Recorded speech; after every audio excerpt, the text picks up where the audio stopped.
time for the newspapers. OTB AM.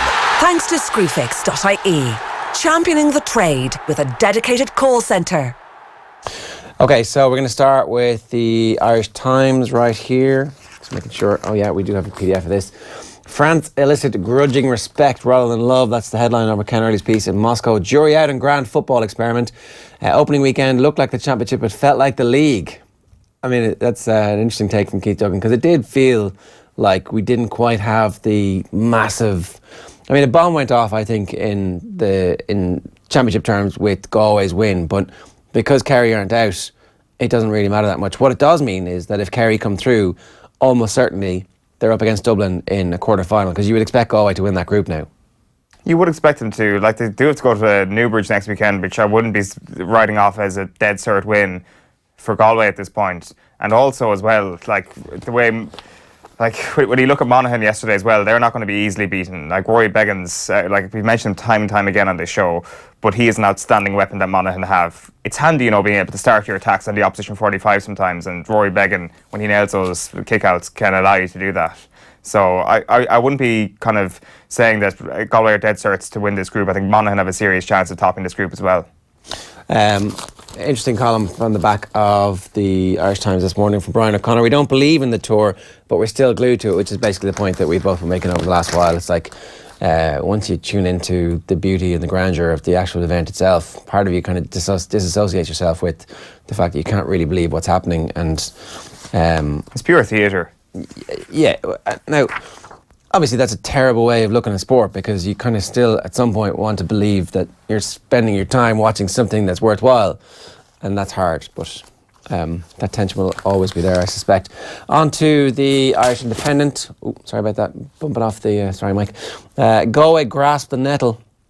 It's an amazing photograph on the back of the Irish Independent sports section this morning. That's Damien Comer, one-handed, reaching for the ball over Jason Foley.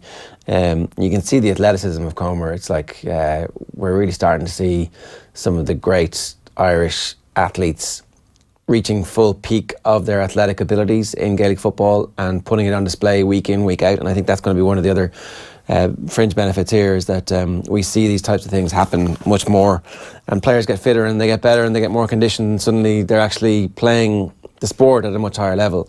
We've gone from having 4 quarterfinals to 12 quarterfinal matches. Over the course of those games, players are going to get better and better. Maybe not in season 1, but certainly seasons 2 and season 3, as they become properly conditioned to the fact that you could be playing your 8th, 9th and 10th game of the championship season. So there was a top-class trolling from Kevin Walsh yesterday as well, taking Damien Comer off. It was like, we don't need him to beat Kerry. And then the goal was scored after that. Yeah. It was like, all right, well, yeah, that's kind of interesting, isn't it? Like, well, you know... Game was close enough at that stage. It was actually, yeah. I'm not sure. Maybe it was purely tactical, because it wasn't the most amazing game he's ever had. Foley was actually doing a decent enough job with him. But the way I saw it, I was like, you know, Galway backed themselves here. They backed the squad, and the squad they have. Yeah, okay, so I've done the Irish Times, the Irish Examiner, Pride and Joy. It's John Kiley, the Limerick manager. Kiley's Limerick end 45-year championship hoodoo against Kilkenny.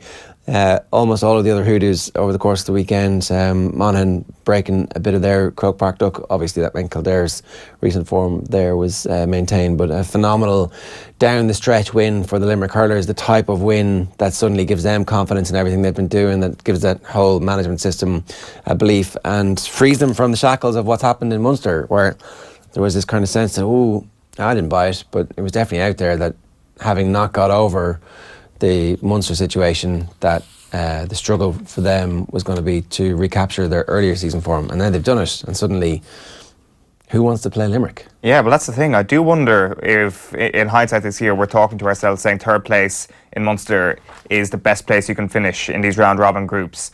That should the Leinster final go to a replay once again next year, suddenly you've got a tired Kilkenny or Galway or Wexford coming up against you, or potentially next year Dublin coming up against you, and they're coming straight off that replay the week previous to that game. Limerick had their tails up from some performances earlier in the year. The Clare game, I think, was the one that they lost. But like 1973, Brian Cody was a 19-year-old wing back the last time Limerick beat Kilkenny. like this Limerick team is on the up. That is going to be one hell of an All-Ireland semi-final against Cork. Yeah, I think irrespective almost, even if it goes to replay, like that whole sense of not preparing for the Munster final, going away, licking your wounds, beating whoever it is coming up, which you're automatically, everybody knows that's going to happen. So you don't have that trauma or the kind of massive gap between the Munster final and the All-Ireland semi-final. You're playing games, especially when you're a young team. So I think it's all coming up Limerick at the minute. That's the World Cup, magnifique World Cup glory for France in Moscow. That's the Examiner sports section. Did we do the Times Ireland edition? We did not. Here we go. This is what it feels like to win the World Cup. That's Paul Pogba. And the gold looks particularly golden of the World Cup. It's almost like it's been recently painted again. It's pretty shiny. It's very nice. I mean, it is a nice trophy. It is. It's beautiful. As trophies go, it's kind of all the other trophies. No, this one, yeah, It's perfect. It just gleams everywhere you look. yeah, it's pretty good. And then reigning champions, because it's raining, and they're the champions. Hey, see what the Racing Post did? Got to get up early to beat the Racing Post. And then record breaker, Mullins becomes winning most amateurs. He hits 546. That's an incredible achievement. 546 wins as an amateur, and then Mazar to miss the rest of the season. So we get the story of Patrick Mullins' 546 wins. If you read the Racing Post today, they've talked about his phenomenal achievement there. Back page of the Irish Daily Mail this morning is France ruled the world. And I look at this picture and I wonder, how could I possibly have written off this French team? And I see the great Olivier Giroud there, now a World Cup winner. I've got no idea at all why I might have written them off at any point. They beat Croatia 4-2 to win the Jules Rimet trophy yesterday. The back page of the Herald is that won't do, says Jim. Gavin warns of test Dubs will face against Tyrone. They're in Oman next weekend. That is going to be the tie of the weekend. It is going to be fantastic. Hopefully it's a bit of a better prospect than the All-Ireland semi-final last year. No, it's not Jules Rimet. Has it been changed? Yeah, Jules Rimet is the one that got... No, it's the FIFA World Cup trophy. Yeah. I was literally told that just before I came on air, actually, and it just went in one ear and out the other. The back page of the Mirror is That's why Deja. the line is Jules Rimet still gleaming, because it's like, it's a... You know the trophy went missing that gets rescued by the dog? Yeah. That's Jules In Rimet. 66. Yeah. Yeah. And then Jules Rimet gets replaced by the FIFA. They need to come up with a new name for it. I wonder, the Kylian Mbappe, the Pele trophy? The Kylian Mbappe trophy? Who knows? Maradona would be a bit pissed off, but screw him. Screw Maradona. You know, he's getting paid enough to sit in the premium level of stadiums in Kazan and Samara. The back page of the Mirror is Deja Blue. Pogba helps France to win it again. France 4, Croatia 2. And Treaty are flying high. Limerick 27, Kilkenny 122, and it's scary for Kerry, but tribe impressive. Yeah, I think it is scary for Kerry. Ronan Todd says, really and truly, now what in God's name could be salivating about a trip to Clonus to play Monaghan? I know there's a need to blow this poor Super 8 concept up, but come on, a Malachy O'Rourke team involved in a salivating match. Hashtag GA, hashtag OTB AM, says Ronan Todd. Maybe he might be right. Like, I guess I'm more referring to the occasion. That, like, it is a unique occasion for any Kerry team to go up to Clonus in the middle of July. Like, it's so unique. But in terms of a contest, it's probably going to be a good game as well. It's an interesting one that Monaghan are coming in with, like, 2 points clear of Kerry. And suddenly it's not like a fear of losing, or maybe it is a fear of losing. And how do Monaghan approach this? Is it all men behind the ball? Is it a defensive approach? Yeah, they'll be exactly the way they play Kildare. It probably will be, you know, but They're not going to change the style now. The whole kind of context around it just feels very different to like your classic All-Ireland quarter-final, and it's a far cry from that. Whereas yesterday felt like an All-Ireland quarter-final, but just with an added... Do you know what it actually... on the line. Yeah, it felt like one of those double headers that they used to have for the league semi-finals. That's what yesterday felt like. It just felt that there was big consequence, there was big reward for winning, but... If those games had been at provincial grounds, everybody would have loved them. Yeah. I think. Like if that Kildare match had been played out in front of a crowd in Clonus or in Newbridge, it would have been sensational in terms of the drama.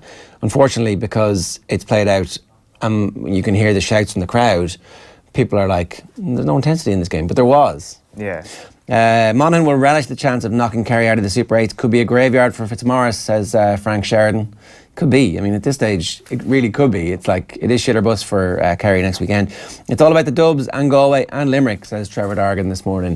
Yeah, I mean, the Limerick situation slightly... I didn't watch that game because I was watching the Kildare Monaghan. You were at the Kildare Monaghan Kerry game, so All right, we're catching up on that this week, but we'll do proper justice to it a little bit later on. We'll get you some of the thoughts from Tommy Walsh from yesterday as well. Well, yeah, just from watching it back, like it was just the constant ebb and flow of the game. When Richie Hogan is putting you ahead late in the game, you're thinking that is done. The goose is cooked, as they say, and Kilkenny will be powering through to an All-Ireland semi-final. That script, for the first time I can ever remember, has just been ripped up, and it's been ripped up multiple times. The thing is, I think yesterday kind of asserts Galway as even more definite All-Ireland champions. I know we were talking about it all last week, and Kilkenny have ripped up the script that was set to be Kilkenny versus Galway 3.0 in the context of the 2018 All-Ireland Championship, at which point I thought Kilkenny might have beaten them. And Cork are probably pretty happy about Kilkenny being gone as well. They probably are. Like they will be favourites going up against Limerick, but it's this Limerick team is such. They brought such energy to the championship over the past couple of years, let alone this team. And this is it's. I don't want to compare them to Monaghan in football because they're vastly different, but in terms of the peak Limerick that we saw 5 years ago when they had those great teams when they won the Munster Championship, it kind of felt like, well, this is a great Limerick team. Can they push on and win an All-Ireland Championship? And then the game in the rain happens a year later and you're like, well, there's always going to be Kilkenny. But then a new generation of hurlers come through and they've breathed completely new, fresh life into this Limerick setup, and they're better than they were 5 years ago, clearly. Excuse me, and they're far better placed to potentially win an All-Ireland. It would be brilliant if they went all the way. It's going to be very, very tough. Beating Cork and then Galway to win it after beating Kilkenny will be one hell of a memorable way to win an All-Ireland Championship. The back page of the Irish Daily Star is French Kiss. Deschamps hails his world champs. And the back page of the Sun this morning, the Irish Sun, is it's Didier Deschamps, tout la la for French Kings. And Kelly men also plucky, says Jason Byrne. Limerick 27 points, Kilkenny 122. Just a couple of the UK back pages then. The back page of The Guardian is Golden Generation. It's Kylian Mbappe celebrating with the trophy there. And the front page of the Daily Telegraph sports section is France reigns supreme. Let's have a look at some of the French pages, back pages. L'Équipe this morning, the front page of L'Équipe is this. Un bonheur éternel. The eternal happiness. Is that what that means? You don't know. Yeah. I don't know why I presume you're always fluent at French. The other one we wanted to show you, I think, was the comparison with 1998. Pour l'éternité and un bonheur éternel. You know, there we go.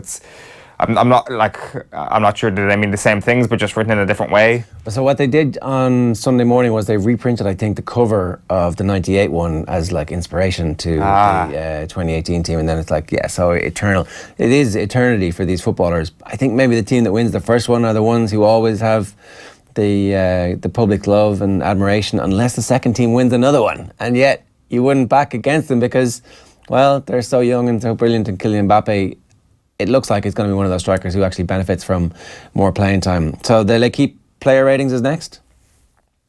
3 for Kante. They're such assholes. Jesus. 4 for Matuidi. That's unbelievable.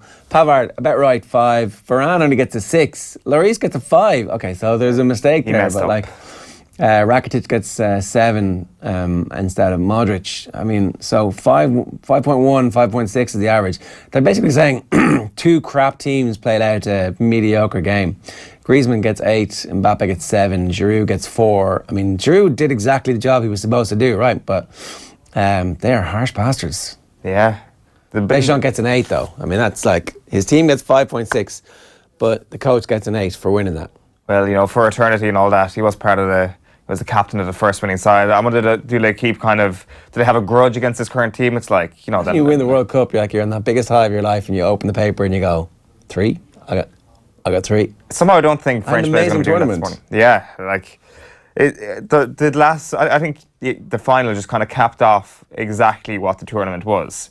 It was just pure drama. It was like moments of controversy without saying, oh, that was a game that you can kind of pin up and say this was the most high-quality game we've ever seen. There was, of course, moments of high quality, like the Pogba pass to Mbappe before he actually scores. But then, of course, there is the fact that he needs 2 attempts to actually finish it off, kind of epitomised, I think, the World Cup as a whole. Like, I don't think you can say it was the highest quality World Cup we've ever seen.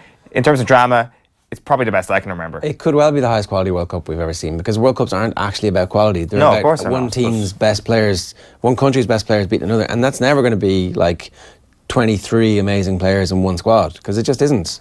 And I think that the drama is really the drama, and the fact that it matters so much to these players. I accidentally was listening to some TalkSport last night to see what they were talking When about. that happens. And I'm pretty sure Dean Saunders or somebody said that Pogba's pass was a long hoofed ball forward, that Mbappe is so good, he made it look like a pass. Oh my God. I was like, what are you talking about? It was one of the most beautiful things I've ever seen. Oh my, But, so there you go. That's just untrue and false. so this is the French players where they were in 1998. You can scroll straight down to Kylian Mbappe, bottom left. He's a fetus in that one. So Still smiling. He's always smiling, Kylian Mbappe.